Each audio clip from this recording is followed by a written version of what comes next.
Yes Vidyasagar గారు, ఇక్కడ చాలా కీలకమైన అంశాల్లో ఇవాళ అభ్యర్థుల ఎంపిక, అభ్యర్థులకు సంబంధించిన సీట్ల కేటాయింపుకు సంబంధించి వచ్చిన వాళ్ళేమో సంతోషపడతారు, రాని వాళ్ళు ఖచ్చితంగా ఒక అసంతృప్తిని వ్యక్తం చేశారు. కానీ రఘురామ కృష్ణంరాజు గారు గత 4 సంవత్సరాల నుంచి మాట్లాడే క్రమంలో వైసీపీని ఏ స్థాయిలో విమర్శించినా, బీజేపీకి ఎంత సన్నిహితంగా మెలిగే ప్రయత్నం చేసినా ఆయన చివరికి టీడీపీ పంచన చేరుతారు అన్నది ఒక వాదన వినిపిస్తూ వచ్చింది. ఈసారి సీటు కూడా నరసాపురం అక్కడి నుంచే పోటీ చేస్తాననే విధంగా సన్నిహితులతో కూడా చాలా సందర్భాల్లో చెప్పడము, పార్టీ ఏదైనా అభ్యర్థి మాత్రం నేనే అని చెప్పి తను ఓపెన్గా మాట్లాడారు. ఇవాళ రాని పక్షంలో ఆయన కూటమిని నిందించకుండా మళ్ళీ వెళ్ళి జగన్మోహన్ రెడ్డిని నిందించడం మీరు ఎలా చూస్తారు? గుడ్ ఈవినింగ్ అండి, అట్లాగే మిత్రులందరికీ కూడా నమస్కారం. రఘురామ కృష్ణంరాజు గారిది ఒక స్పెసిఫిక్ కేసు. అది మీరు దాన్ని యూనివర్సల్ చేసి అందరితో పాటు కలపడం అనేది కరెక్ట్ కాదు. ఆయన ఎగ్జిస్టింగ్ పార్టీలో, ఆయన ఎంపీగా ఎలక్టెడ్ అయిన పార్టీలో విభేదించి బయటకు వచ్చి పార్టీ మీద ఆరోపణలు చేశాడు. ఏ పార్టీ మీద చేశాడు? వైసీపీ పార్టీ మీదనే చేశాడు. ఆయన అనుకుని ఉండొచ్చు, నేను బీజేపీలో చేరి నేను సీట్ సంపాదిస్తాను అని చెప్పి అనుకోవచ్చు. అనుకోవటంలో ఏమైనా మిస్టేక్ ఉందా? తప్పులేదు, లేదు కదా. వైసీపీని ఎండగట్టడంలో ఇప్పుడున్న ఉమ్మడి పార్టీలో ఏదైతే ఉందో, 3 పార్టీలకు ఏదైతే ఉందో, ఆ రోజు చేసిన విమర్శలు ఇప్పుడు ఈ ఉమ్మడి పార్టీలు అందరికీ ఉపయోగపడతాయి కదా. అవును, ఆయన కోర్టులో కేసు వేసింది ఆయనే కదా. ఆయన అనుకున్నాడు, అది బీజేపీలో కుదరలేదు. ఆయన వేరే వాళ్ళు ఎందుకు విమర్శించాడు అంటే దాని జోలు నేను పోను. రైట్, దాని జోలు నేను పోను. ఎందుకంటే ఆయనకి ఏం సమాచారం ఉందో మనకు తెలియదు.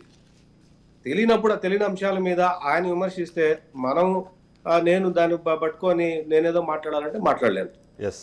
ఆయన ఇప్పటివరకు ఏ పార్టీలో జాయిన్ అవ్వాలా, ఆయన ఏ పార్టీలోనైనా జాయిన్ అయ్యే అవకాశం ఆయనకు ఉంది. Is has that Liberty. ఆయన బీజేపీలో టికెట్ ఇస్తే నేను అక్కడి నుంచి కంటెస్ట్ చేద్దాం అనుకున్నారు, వాళ్ళు ఇవ్వలేదు. ఇంకో పార్టీలో జాయిన్ అయ్యి తీసుకుంటారేమో, అది ఆయన లిబర్టీ కదా. రైట్, మనం ఎందుకు అతని వ్యాఖ్యలన్నీ ఆ రోజు ఖచ్చితంగా, అంటే ఇవాళ కూటమి కట్టినా సార్ ఆ రోజు విపక్షాలుగా ఉన్న 3 పార్టీలకు లాభం ఉంది, లేకపోతే తను చేసిన చాలా వరకు కమెంట్స్ని అందరూ యాక్సెప్ట్ చేస్తూ వచ్చారు. కానీ తనకు సీట్ ఇచ్చే విషయం వచ్చేటప్పటికే అందరూ ఆయన సైడ్ ట్రాక్ చేశారు అన్నదే ఇప్పుడు ప్రజల్లో జరుగుతున్న ఒక డిస్కషన్. ఏమంటే is a matured man. I know him personally very well. నాకు చాలా సాన్నిహితమైన సంబంధం ఉంది ఆయనతోటి. ఆయన మనం అనుకునేంత ఏమి పిచ్చోడైతే ఏం కాదు. ఆయనకు ఉండాల్సిన ఇన్ఫర్మేషన్స్ ఆయనకు ఉంటాయి. ఆయన ఒక పార్లమెంటేరియన్. ఆయన ఛానల్స్, ఆయన మీరు ఎవరు ఏమనుకున్నా, అవునన్నా కాదనుకున్నా, ఆయన ఎంపీ కాని ముందు కూడా ఆయన చాలా మంది బిగ్ పర్సనాలిటీస్ ఇండియాలో కానీ, లేక ముఖ్యంగా సౌత్ ఇండియాలో కానీ, ఆయన is having his capacities, is having his levels. దాన్ని బట్టే ఆయనకు ఇన్ఫర్మేషన్ ఉంటది. సోమవీర్రాజ్ మీద అంటే ఇప్పుడు అలిగేషన్స్ చేయడము అది యాక్సెప్టెడ్ అంటారా? అది ఆయన వ్యక్తిగతం. ఆయన కామెంట్ చేయలేను, నేను కామెంట్ చేయకూడదు కూడా. ఎందుకంటే కామెంట్ చేసింది ఆయన, మాట్లాడింది ఆయన, ఆరోపణలు చేసింది ఆయన. అది ఆ క్వశ్చన్ ఆయన అడగాలి ఏంటి అన్న దాని మీద. మనం ఎట్లా ఇక్కడ కూర్చొని మనం ఎట్లా డిసైడ్ చేస్తాం, ఎందుకు చేసావు నువ్వు, ఎట్లా చేస్తాం మనం చెప్పకూడదు. అది ఏం జరిగిందో ఎందుకు జరిగిందో. కానీ ఆయన గతంలో వైసీపీ మీద చేసిన పోరాటము ఇప్పుడు కూటమికి ఖచ్చితంగా ఉపయోగపడుతుంది.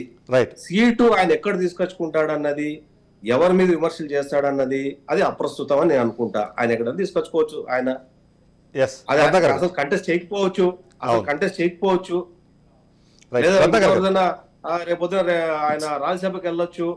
ఆయన ఇష్టం. మనం దాని మీద ఆయన విమర్శలు ఎందుకు చేశారన్న దాని మీద ఆయన ఒక్కడిని అడిగితే మాత్రమే సమంజసమని నా అభిప్రాయం.